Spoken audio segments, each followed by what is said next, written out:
Welcome to Commander Central, episode 180, and today we're going to talk about the EDH social contract.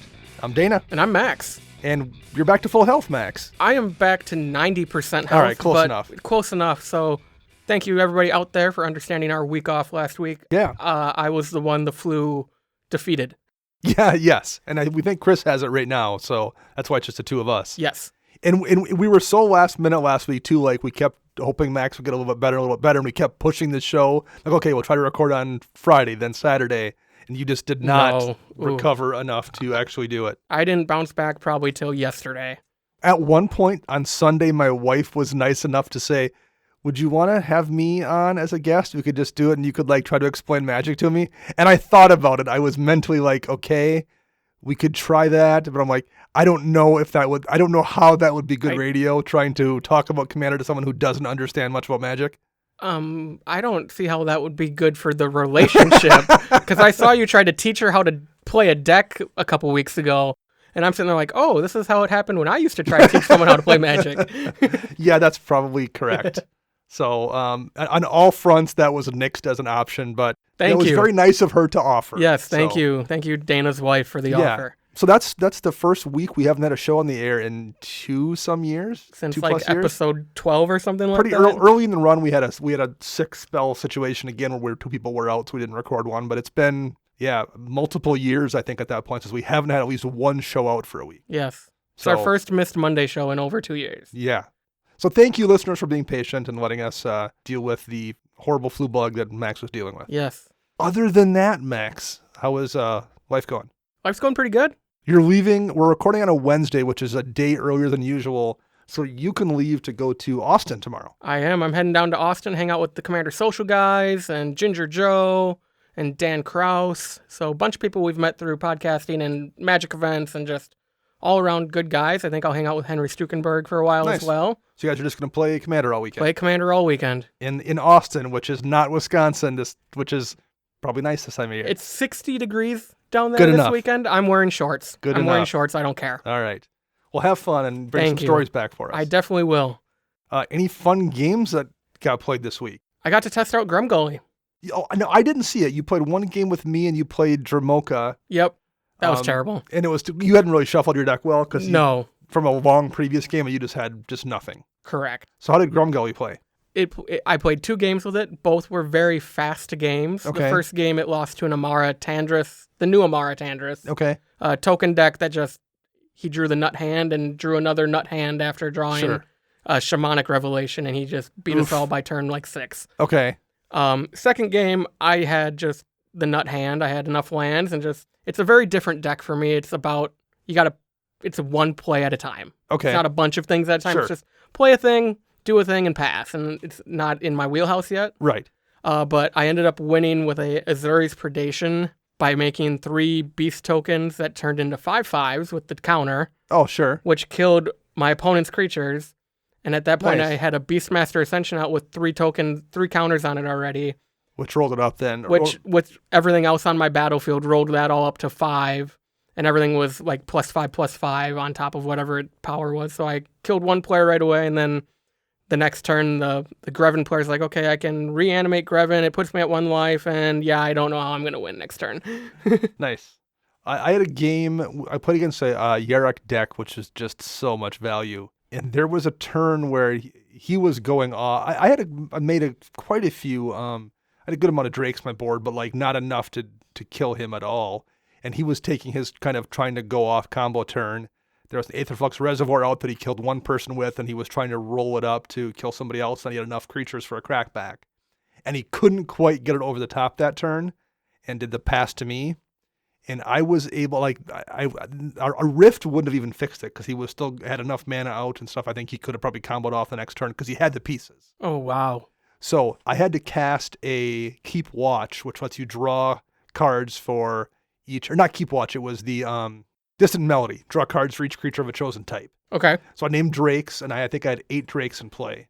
But I copied it, so I was able to draw 16 down, and the 15th card down was Gravitational Shift, which was what I needed. That was literally the only card in my deck that would have done enough damage to take him out. Wow. And it had the not only was the only card that could have killed him, it was the only card that would have shut off the Krenko player who would have killed me on the crackback. Okay. I was able to get enough damage to kill Yarok and then survive the swing from the Krenko player. The Krenko player. Because all the goblins lost -2 on their power. Yeah. Wow. So that bought me enough chance to survive the swing and then crack back and take out the player. But that was like I was, as I was drawing that, I'm like, okay, I can draw 16. I knew I could from that card, but I'm like, the only thing I could possibly hit was gravitational shift, and I found it. When you dig 16 deep, you have to find something. At that point in the game, it was like I had probably a 1 in 3 chance to hit it because I was only down to 50, 60 cards left in the deck at that point.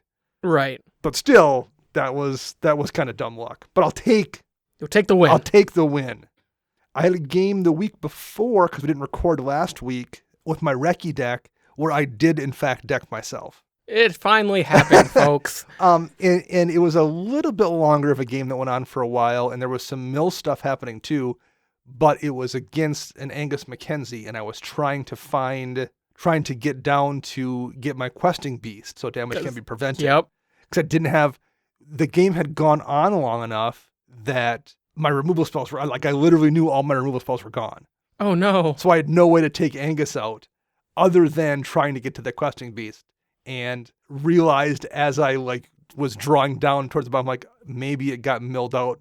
Because at one point everyone had gotten milled for an amount and then got our graveyards exiled. And I'm like, I didn't check to see if it was in there. But it didn't matter. I had to keep going. So I went all the way down to the last card. I'm like, nope, no questing beast. That's it. Oh, wow. I'll swing at everybody for a billion. And Angus just fogged it. And that was the death of me. So, but if you're going to go, that's a fine way to go, I guess. That's a fine way to go. If you out there in listener land would like to reach out to us and say hello or tell us about your current illnesses or any new decks you're brewing or just anything at all, how would you do that, Max? You can reach out to us on Twitter at CMDR Central. We're also on YouTube by searching CMDR Central. Find us on Facebook searching CMDR Central, and you can also find us at cmdrcentral.com. You can also find us at flipsidegaming.com. Yeah, head over there, use promo code CMDR in all caps to get 10% off all orders, $10 or more. We are also found on patreon.com, and I think we have a few contests wrapping up here and a few new Patreon supporters. Yep, patreon.com/CMDR Central. Check out our reward tiers if you are so inclined to be able to support us financially. It goes a long way to making me wear pants, gets our video setup going, and helps us meet and greet everybody at events. Yeah, and we've got a good list of events going this year. Yeah. We were just looking at tickets for Seattle this week, and we were going to buy them, but we didn't just because... we have a little time. Yeah, but that's definitely going to happen. Yes, for sure. So that's the first one. That's not coming up till early June, but we're going to have a busy summer. Very busy summer. I'm excited. It's going to be a good time. And it's starting it's mid-February, and we're like, I'm starting to feel like spring's getting close, and all this stuff is going to start happening now. Yeah. It's funny because I'm actually in Seattle literally a month before the Magic Fest. That's right. You're going for a work trip. Yeah. So you can scout everything out for it. Scout everything out. Right. So maybe I'll hook up with your good friend Joey Schultz and there you go. say hi to him. That's a good idea. But we do have some new patrons to say hello to. So thank you so much, Isaac Lang and Sam P, for supporting us on Patreon. As Dana mentioned, we have last month's contest winners chosen. So for Patreon, we're giving away that Theros Beyond Death bundle. The winner of that is James Healy. So congratulations. And then our Twitter contest was 3 packs of Theros Beyond Death. And the winner of that was Jonathan Crawford at DJ Crayola. Congratulations for the winners there. We will announce the March contest coming up here probably next week. Next week or the week It'll after. be kind of March/February because these were January's and we missed a week. February short, so we're just going to jump right into March. Yeah, we'll probably announce them at the end of next week's episode, so we'll start them a week early. Yeah, that's fine.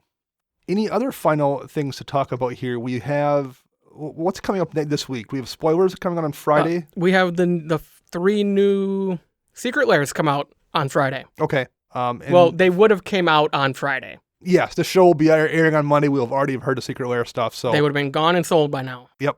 So we will address whatever those wind up being because we don't even know yet. 5 new layers in 3 days, I think is the post. And then the unsanctioned, we got to look at last week as well.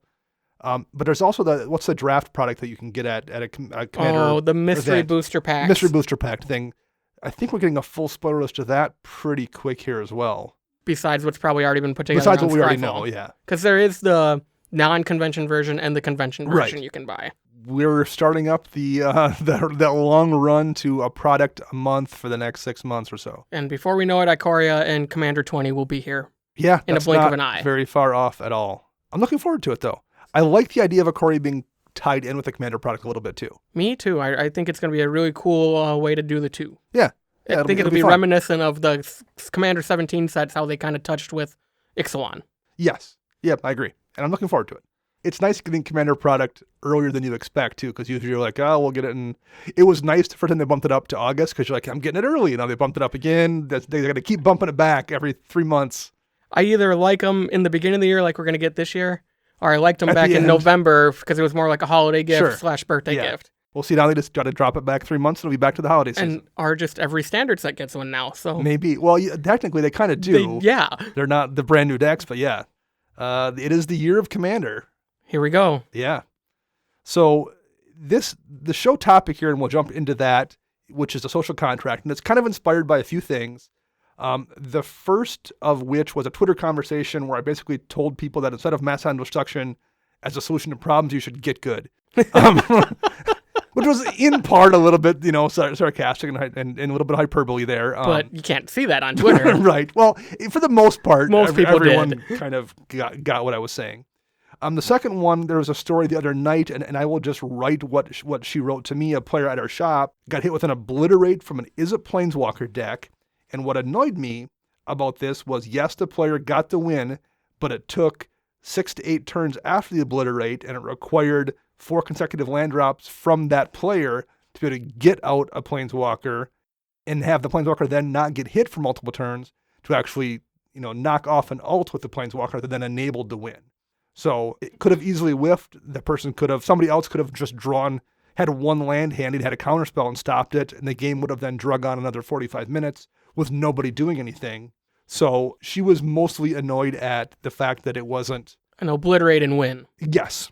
But in addendum to that, we did these notes 10 days ago or so. In the interim, our editor, Rafael Garcia, also had a problem at Phoenix. GP or Magic Fest Phoenix. And again, it wasn't like that huge of a deal, but he had somebody that did an Armageddon or something at a bad time in the game that didn't seal a win, and it just wound up being somebody who was like behind trying to slow up the tempo, and it dragged the game out another, 45 minutes or so. So that then came up as well after we did these initial set of notes. The last thing I will mention was something on the, I guess it wouldn't be the most recent episode now, but an episode of the Commander Sphere podcast a few weeks back. And first off, if you're looking for a really easy podcast listen, I would give them a listen. They put on a really nice show. It's mostly a hangout Commander show. They're really laid back. Yes, and they're not doing like a deep dive on mechanics No. or deck techs. It's just two people who are stand-up comedians in life talking about Magic.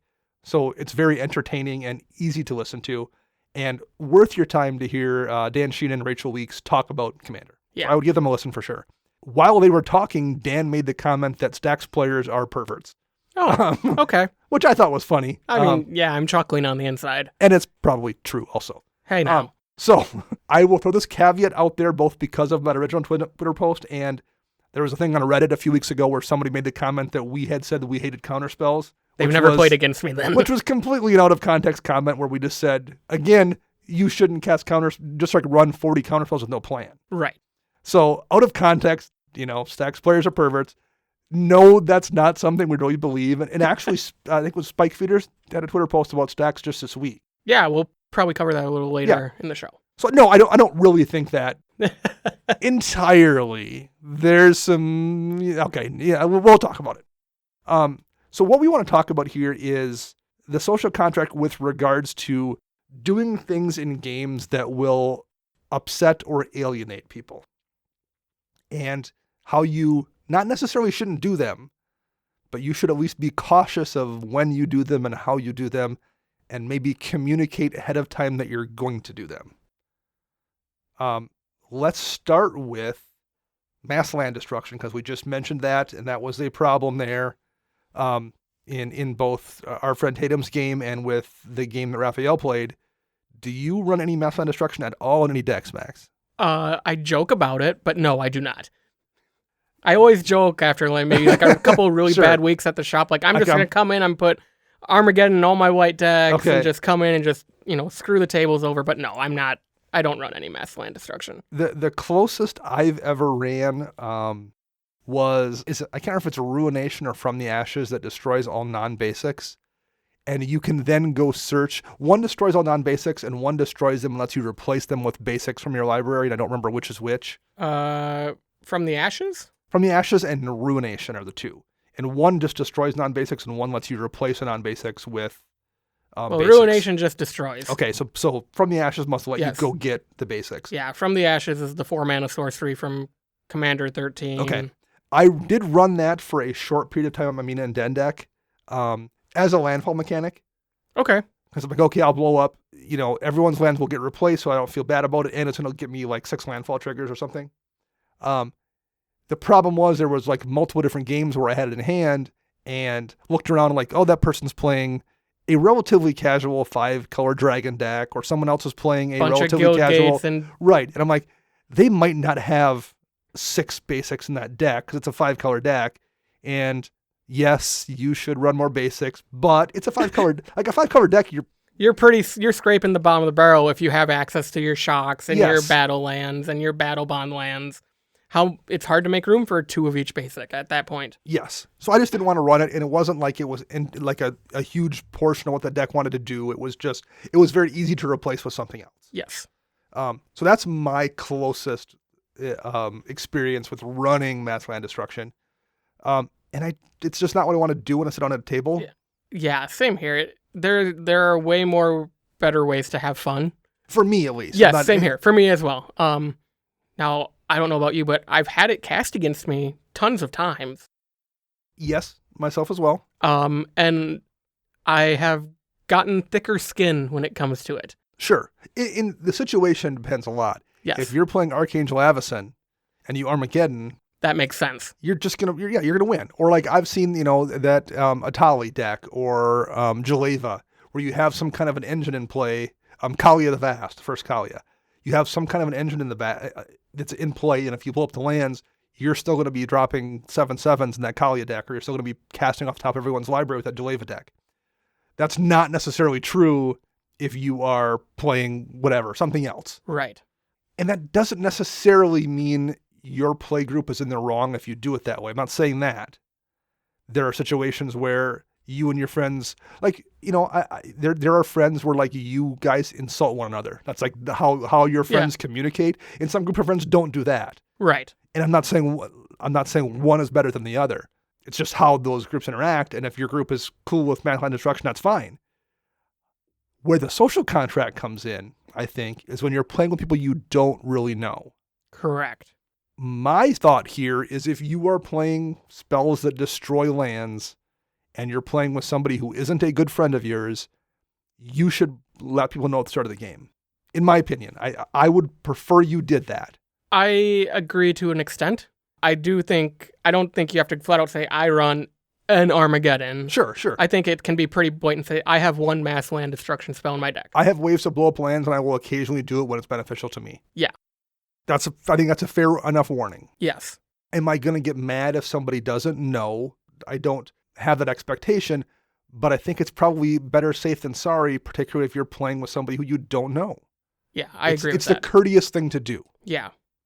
And I think that's going to be my response to a lot of these things, but because I think there is a difference when you're playing with somebody who's, number one, your reaction you don't know, but you don't know their power level, you don't know their experience. And someone can sit down and say, I'm playing a 7 power level for a deck, and then because I've seen people that think they're playing a 7, and then you sit down and you're like, you've taken a precon and made it worse. That's not a 7.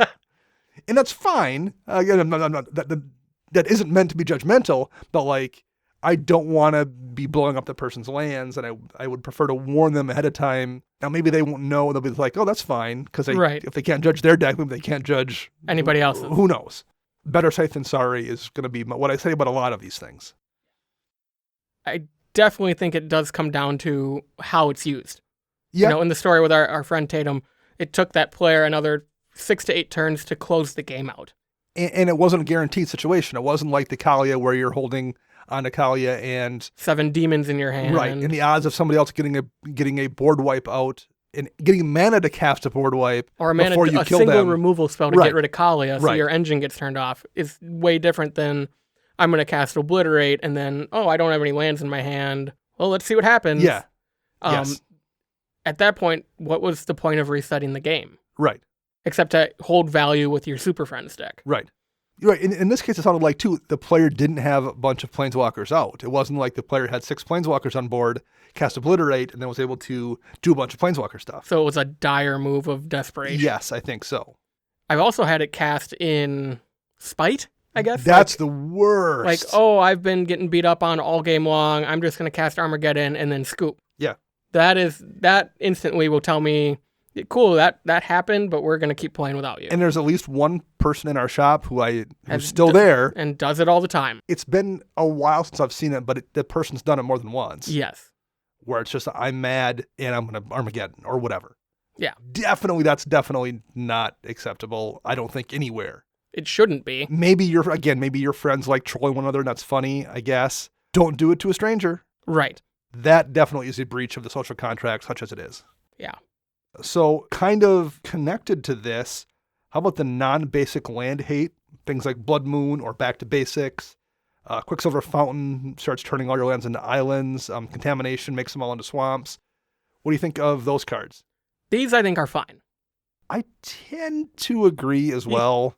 You agree? I don't like them, but I never feel like something bad happened when someone casts them. I don't feel like they did something wrong necessarily. No. I do like when people play these against you, though, because you get blinders on and your goal is to remove that card first before you do anything else in the game. I think they're fine because they're punishing you, but they aren't completely taking your resources away. Usually not. You still have mountains. Yes. Your non-basics don't untap, but as long as you're not that 5-color budget player running all the guild gates and maybe some shocks, you should be able to bounce back a little, or maybe you have some mana rocks, whatever. It also kind of teaches you to run answers. Yes. Yeah. And I mean, Charlotte said this the best, I think, when we had her on a few months ago. You see it 1 out of 100 times. Yeah. How rare is it? Are you always going to see Blood Moon in your mono red deck when you can't tutor for it? When you can't, back to basics, there's not many mono blue tutors for enchantments. And if somebody wants to run Blood Moon in their 2-color deck, they probably have to make trade-offs for their land base to be less smooth, to have that not screw them over. There's a trade-offs. And again, it's only 1 card. If someone wants to run back to basics in their non-mono blue deck, same thing, they're making trade-offs. And it's only 1 card. Blue doesn't have enchantment tutors. Red doesn't have enchantment tutors. So maybe if you're playing Rakdos or you're playing Dimir, you could tutor up one of those 2 things. But I just, that happens so infrequently, and it has to happen. They have to find it. You have to be playing a deck where you have a bunch of non-basics out, so it totally shuts your deck off. The confluence of those 2 things, I just don't think happens that often. Right. Doesn't happen to me that often. No. And we have a guy in the shop who has a mono blue deck that has back to basics, and I play against him regularly, and it's shut me off. Yeah, it has me too. He has Quicksilver Fountain in the same deck, but not every time. Even in some of my greedier decks, if it comes out on turn 6, there have been times when I'm like, I have 2 basics in play and 2 mana rocks. You're good. I can swing. I can deal with this. It slows you down, but it doesn't hinder you from playing the game like a mass land destruction spell would, where it kills all your lands and you're now digging for gold, essentially. Sure. Now, I don't run those. Again, it's kind of not what I want to be doing with my time when I play. Right. And it's not even about feeling bad about casting the spell. It's just not what I want to do. It comes down to valuing your opponent's experience. To a degree, but it's also it's not particularly fun for me. I want to be doing things that are fun for me, and blood mooning someone's lands isn't particularly fun for me. So I would rather use that slot for a card that's going to do something that makes me go hee hee hee hee than I will a Blood Moon. And Blood Moon's just not going to do that. Gotcha. So that's a big part of that. Even if you're playing mono red, your deck probably is better with a Blood Moon. I mean, in every situation. But it's just not something I want to be doing. But if it makes sense in your deck, I think most of the time it's reasonable. Do you think Blood Moon, back to basics, that kind of thing warrants a warning, like we said with mass land destruction? No. I tend to agree with that. Maybe if I was playing somebody who I knew was super new, Like, I know this person's been playing Commander for 2 months. You literally saw them open their pre-con. Yes. And I'm like, I want to play this deck, but it happens to have a Blood Moon in it. I'm just going to warn them that it does. I feel at that point, though, like if it's to the point where they literally just opened the pre-con or they've been playing for 2 weeks. You wouldn't play that deck. I just wouldn't play that deck. That's pretty easy to work around, I think. Or if I draw the card, I'm just going to pitch it. Like, I'll discard it somehow, or I just will never cast it. I will pull the punch versus... Sure. Let them learn how to play the game and then kind of teach them that next level. Like, cool, there are cards that turn your lands into other lands, and that's kind of how you introduce it. Particularly against a new player. Like, I don't pull punches against veteran players because that's disrespectful, I think, to not kill somebody if you're in a situation with somebody who knows what they're doing. Oh. But against a new player, right? I absolutely will duff games. For sure. So, or take plays off or not play certain cards. That's easy to avoid. Exactly. Stacks.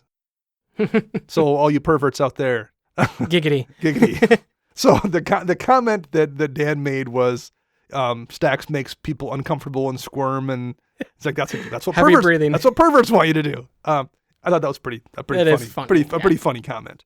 I'm talking mostly a Stacks lock situation. I'm not talking about like I have an Aura Shards in my token deck or a Grave Pact in my Regnan Krav deck because you sacrifice stuff. I mean, we're talking Winter Orb, Stasis, Smokestack, plus all those other pieces. Not that there aren't situations where like your token deck Aura Shards can shut things down and you can shut things down on occasion, but like that's not what the purpose of the deck is. It just happens to on occasion do that.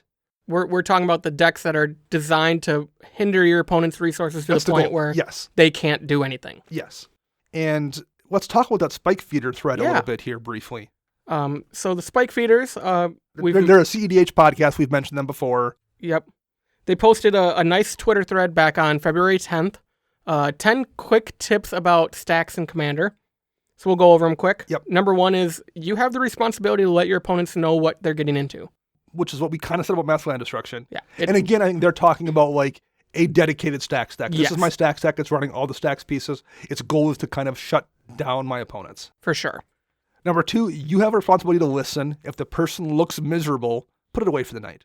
That can be said about a bunch of different type of decks. Absolutely. Yeah, you bet. That's good advice just in general. I've had this happen at a Magic Fest Kansas City last year. Someone was playing a Gitrog combo deck, and he said, hey, I want to play it once, but it's my only deck. He got his combo off on turn 3. He said, can I borrow someone's deck? Sure. Easy. Yeah. Like, he knew it was miserable for us. No one wanted to just watch him combo off every game. Right. So, yeah. Number 3, you can be right about why Stacks is necessary and still be in the wrong for playing it. Yeah. I mean, there are meta environments where people are playing decks where Stacks is the best answer. Yeah. There are situations where that makes sense. Like, if I would play the Stacks deck, I can stop this person who's running away with the game. But depending on the environment, maybe you just shouldn't, just maybe not play then with those people. Yeah. If that's a situation, maybe you should just skip it. Yeah, that is a good one as well. Stacks is a mean to an end, just like Ramp. It's intended to create a game state where your deck has an easier time winning than your opponent. You know, the typical Stacks deck I a lot of times see is something that makes a bunch of tokens. Yep. You can afford to lose X amount of pieces, and your opponents who aren't making a bunch of tokens can't, because you're able to make 3 or 4 small things a turn. They're playing one thing, and it just goes. That's just it. Every turn when that smokestack is set to 3 and you're making 4 tokens a turn to feed it, you don't have to sacrifice your lands. You don't have to sacrifice all your other resources. Yep. And that's it's not intended. The point of a Stacks deck isn't to troll people. It's to win a game via that. Yeah. Stacks players are not psychopaths, sociopaths, fun killers, or losers with no friends. Or perverts. That too. If you're tempted to insult people because of the deck they're playing, try not doing that instead. You're not adding anything of value to the game or the community by doing this. He's 100% right. Yes. I will say this, and this probably isn't a great thing, but like, I do sometimes judge people based on their deck a little bit. I try not to like let that influence how I behave or what I do, but I do absolutely jump to conclusions sometimes if someone's like, this is my Stacks deck, and then I have this Grand Arbiter tax deck, and then I have when all your decks are the same. Right. Here's my deck that's all Mass Land Destruction. I'd probably be like, you maybe don't spend a lot of time thinking about what other people around you enjoy, like Right. what their fun level is. But he's right. He's completely right. Yeah. I definitely, though, think this kind of really reflects on Rule 1. If the stacks player doesn't let you know what you're getting into, Yes. Yep. yeah, you probably can have some words with them. But if they are upfront and say, hey, this is a dedicated stacks deck, and you still are that person that's digging on them for the type of deck they're playing and ruining your night, you could have said, hey, That's your can you responsibility. play then something else? to opt Or out. you could have gone to a different You bet. pod. You could have walked away. Yes. Yeah. That's at some point that because if they're taking that in their hands and taking responsibility and telling you what they're doing, then it's on you for sitting down with it. Yes. And there are situations where like you're maybe just not in the mood for that. And there are situations where maybe you are. Like it's sometimes fun to fight through that kind of a puzzle in the lock. And sometimes yeah. you're like, I had a bad day at work today and I just want to play Battle Cruiser Magic. right, I just want to just smash big creatures into each other, and by giving them the heads up, you can duck that. Yeah. If you're having a bad time with stacks players in your local meta, be a human adult and talk to them about it. If you can bring an extra deck to game and lend it out, you should do that. When you focus on the type of experience you want out of the game night, it's better for everybody. So that's pretty straightforward. It's just communicate. If you're having an issue, maybe the person doesn't know. Right. Maybe their play group that they play in on Sunday nights with their three close friends likes dealing with the stacks lock and likes figuring out how to get through it.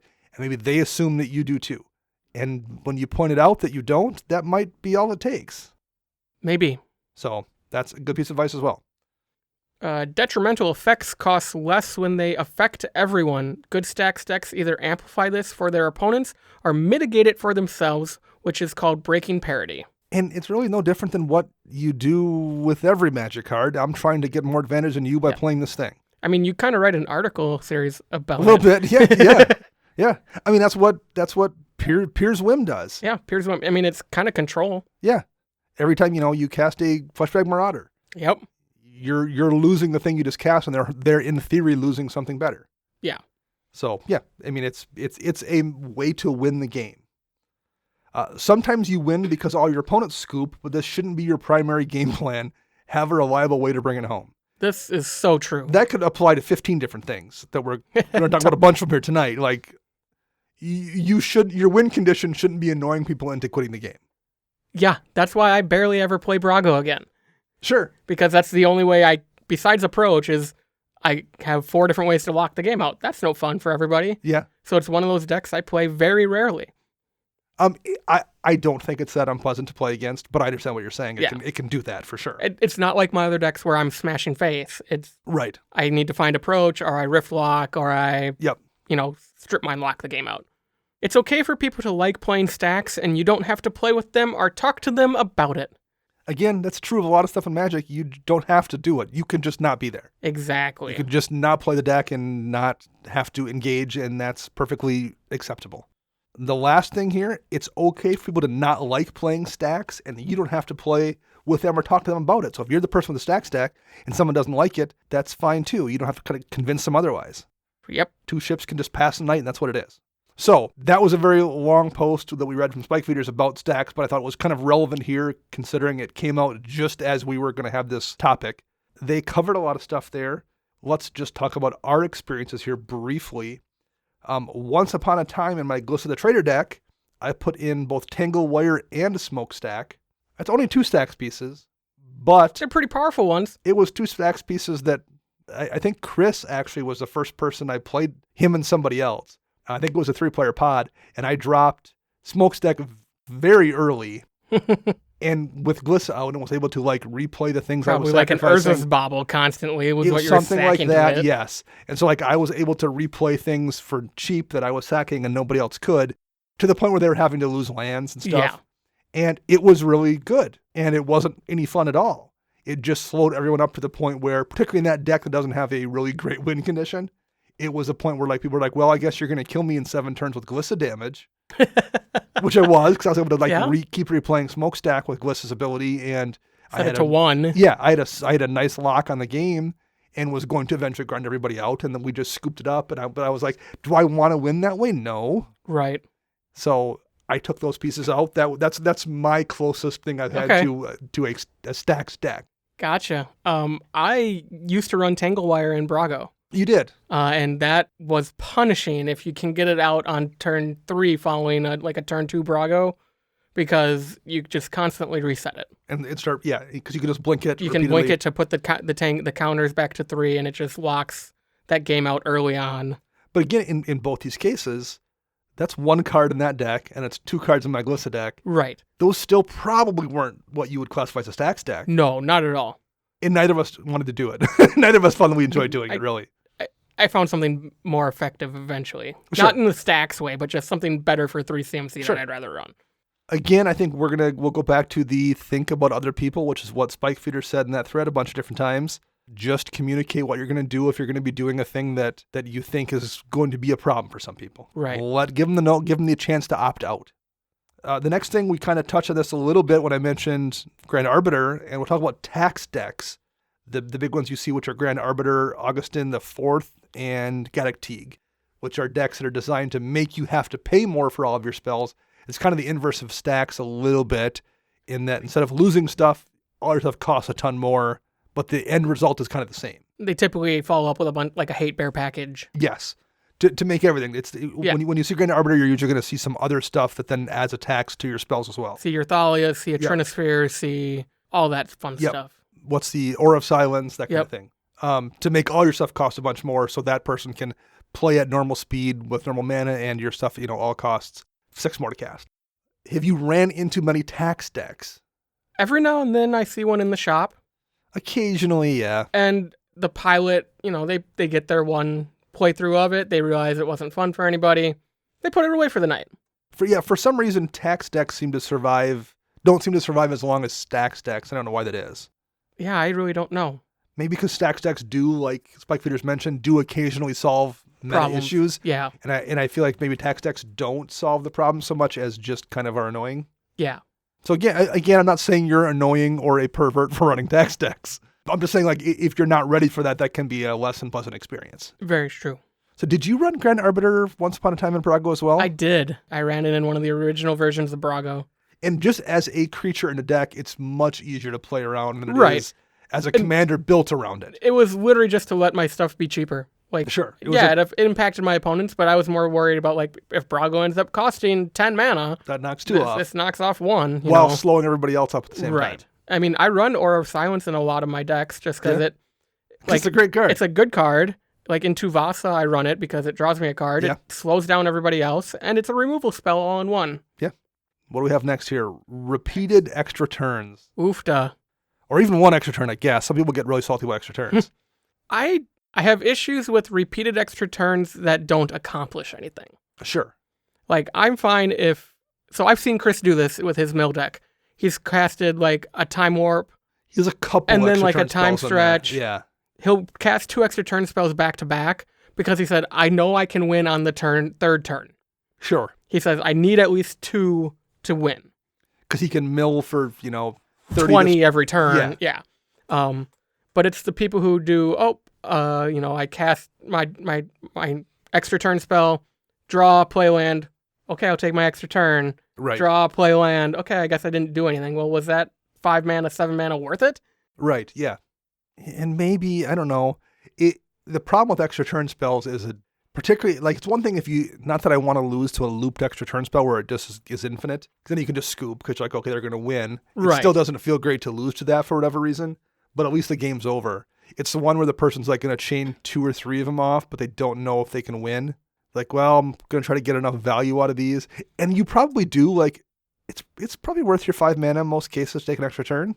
I mean, if I were to run any extra turn spells, I would run Nexus of Fate. Because at least you have a chance of getting it back and doing it again. And it's instant speed. Right. Otherwise, any of the other ones, I would want the ones that exile themselves. And most of them do exile themselves on resolution. Yeah. I don't know, like, extra turn spells rub me the wrong way. I don't know why that is. It feels like super cheap. I don't know if cheap isn't the right word. Like, it feels like it's always going to be good. It's always going to be value. There's a bunch of them in blue. You're almost never wrong jamming a bunch of them into the deck, and they waste a bunch of my time. I feel like, I don't know if that's justified. I see what you're saying. I feel the fact that, like, these all came from a 1v1 format, essentially, to be made for. Like, I feel different if I was playing Standard when Nexus of Fate was in there. Sure. okay, yeah, if someone's going to loop Nexus of Fate, I know what I'm getting into. Well, in a standard format where you have to kill one person at 20 life, You need all the turns. One extra combat step is plenty of times maybe enough to do that. Maybe, yeah. Whereas in Commander, it almost never is. Yeah. I do have one extra turn spell currently in a deck in my Edric deck. You only have one now? I have Notorious. Well, that's not true. I had Notorious Throng for the longest time. That's the extra combat. That's right? That's an extra turn, but it's one where it has prowl on it. So you have to have rogues, which a deck is a bunch of rogues, and it makes a bunch of creatures, which fits with what Edric does. I have since added a couple more. There's a Time Warp in there. There's a Capture of Jingzhou in there. I think those are the only other two. Did you put the one from Portal in there? Is that? Yeah, that's the Capture of. Or Temporal Mastery. Oh, Temporal Mastery's in there too. I have several. But that's your closest to CEDH deck you have. And that's the reason I added those in the deck or added them back in the deck is because I've just been like, this is just the deck. At some point, I'm going to be somewhere at a Magic Fest or something where no one has anything but that speed deck. And you need it. So I had the cards, the decks together. I might as well just keep it for that purpose. I will not be playing that in any situation besides that. Right. Because I don't like taking extra turns either. So fair enough. And actually, I will correct that too. I have extra turns in my Sphinx deck because Madomi generates extra turns when he deals combat damage. And you typically win though the next one. Very rarely is that not a win condition, particularly because it tends to be double strike. Yeah. Very often, I that's a win condition in that deck. Madomi double strike, taking me 2 extra turns, and with 2 or 3 4/4, 5/5, 6/6 flyers in the air, that's usually enough to kill everybody. Yeah. In addition to whatever else that I'm doing in the deck. So, I say I don't like extra turns. I do have one deck with several that I rarely play, but my Sphinx deck does have Madomi. So, is there any etiquette to extra turns that you can think of? Nope. I think I rank them right up there with the Blood Moons and your Quicksilver Fountains and Back to Basics. They're a piece of the game. Granted, yes, mass land destruction too, but taking an extra turn isn't blowing up my lands. I tend to kind of agree to. And typically, I'm going to hope the people out there are kind-hearted and good souls. When someone casts one, they're probably they're going to win on that extra turn. Or yes. They're not doing it like just a spite draw extra and play turn. Land. Yes. They're not doing it to waste my time. Or if they do that, then draw and play land and do something and like be speedy about that extra turn and jump to the next one. Don't make it be a time waster. Yeah. No, I don't think there's any etiquette. Yeah, I'm with you there. The last one we'll talk about here is kind of a couple things in one, which is super heavy control, which is, the 30 counterspell Baral deck or the all hate bear deck. Or the 30 board wipe deck. The 30 board wipe deck, because we kind of have one of those in the shop right now. Our actually store owner, local LGS store owner, has a Super Friends deck that he had at one point like 22 board wipes in or something. Yep. Which, I mean, they don't kill planeswalkers. I get it. From a power perspective, I get it. From a play perspective, it's not a fun deck to play against. No. Because every turn he can, particularly once he gets a few mana rocks out, every turn he can cast a Planeswalker and wipe the board. And Planeswalker wipe the board. Or the Planeswalker wipes the board. Right. There's a couple of Elspeths to do that. It makes for a long, I don't know if I've ever seen a deck, that deck playing a game that didn't last an hour and a half. Yeah. Oof. And it's not like it's a real action-packed hour and a half sometimes. There's just so much stuff dying every turn that it's tricky. Yeah. That's a deck, and that's a control situation where I would absolutely warn the table ahead of time. Yeah. And again, you don't have to go in depth. You just have to say, hey, there's a lot of board wipes in this deck. There's a lot of board wipes in this deck. Yeah. Same thing, I think, with I've seen that all counterspell Baral deck. Yeah. If you're running more than 10 counterspells in a deck, they can win with Thassa's Oracle now, though. That's true. That's true. I wonder if maybe 10 is a magic number. I'm just thinking of this now. If there's a magic number where you say I'm running 10 counterspells or 12 or 15, but I think maybe more than 10 is the kind of thing you might want to warn the table, because at that point I have more than a dozen counterspells because that means one in every 6 cards is probably a counterspell. And that's definitely part of a strategy that at that point can annoy people. That was bad math, internet. Please don't check that on me. And that's something that I have done. I do regularly with my Talrand deck when I'm playing new players. I say, if I bring out Talrand and start playing, I'm like, playing Talrand, there's 6 counterspells in this deck. That's it. Yep. Just heads up, just running 6. Number 1, because people do sometimes see tower and assume it's going to be all counter spells. Yes. But number two, then I set the expectation that you can't rely on me to solve every problem with a counter spell because I don't have that many in the stack. You're not the typical mono blue player. I'm not playing fun police here. I can stop someone else from killing me sometimes or from winning, but like don't expect me to be able to stop everybody every time. Right. But yeah, I feel like 10 is maybe the magic number there, or I don't know. You'll kind of get a feel for it. And it's kind of based, like we've been saying all show, it's based on the meta you're used to and versus playing with strangers. And, you know. Your friends might love dealing with your 25 counterspell Super Friends deck or your 25 counterspell Baral deck or board wipe Super Friends deck or your 20 counterspell Baral deck or whatever. That's perfectly cool. I'm not judging any, Right. Whatever floats your boat. What a bunch of perverts do in their spare time isn't any of my business. Oh, wow. Oh, wow. I'm kidding, but be cautious when you do that to people you don't know. Yeah. And the last kind of caveat I'll throw out here, you are going to encounter people that get mad or upset or get their feelings hurt for dumb stuff that isn't over the top. You will be playing your deck that has 3 counter spells, and you'll counterspell their Crater Hoof Behemoth that would win the game, and they'll get salty. That's going to happen at some point. Yes. We say don't do things that you think that might rub people the wrong way. You're still going to rub someone the wrong way once in a while just because they are overly sensitive. Yeah. So, like, this is way more art than science. Very much so. And if occasionally that happens, it's just going to happen, and you just have to accept the fact that that's on them, not on you for counterspelling their Crater Hoof or, destroying that doubling season before they cast 3 Planeswalkers that turn or whatever the play is. All things in moderation to a degree, including moderation. Does that make sense? Sure. You're on board. All right. I'm here. That was a bit of a... It was fun. Esoteric. Yeah, we talked about a lot of stuff for you coming off the flu. I came back ready to swing the bat and swing for the fences. All right. Well, I appreciate that. I think that's going to wrap up the show, though. Perfect. That's what I've got. Any final notes from you on this? No. All right, me either. Hopefully we'll see some listeners at Magic Fest out there, and hopefully we will both remember to warn anyone ahead of time about anything weird our decks are doing. And please do the same for us. My decks just win. That's all I'm going to say. I just win. I respect that. Our podcast theme is Retro Future Dirty by Kevin MacLeod, licensed via Creative Commons. Our show is edited by Rafael Garcia. You can find him on Twitter at Ursa Bearwalker. You can find me on Twitter at Dana Roach. You can find Max at CMBR_Max. And you can find Chris at WiseSquishy1. We'll be back on Thursday with a Deck Tech. Until then, I'm Dana. And I'm Max.